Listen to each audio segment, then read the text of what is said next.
Wolves secured a remarkable 3-2 win over Manchester City as they came back from 2-0 down in a dramatic finish at Molineux.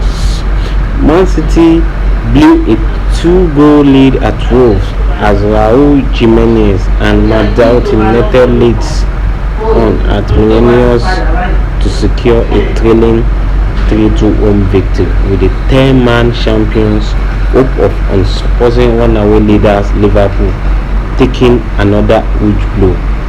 City found themselves with an unlikely 2-0 lead just after half-time thanks to a Raheem Sterling brace. The lead remarkable given the 12-minute dismissal of Ederson, but Wolves fought back spectacularly in the second half. Adama traore playing a vital role.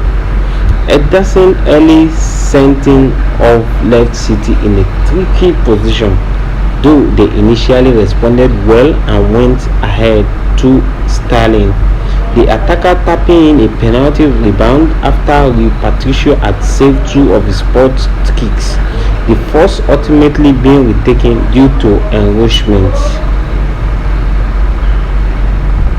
Sterling doubled his tally with a lovely finish early in the second half, and it looked as though it would be enough, but the lively Traore pulled one back before then setting up Jimenez in the later stages, following a woeful error from Benjamin Mendy.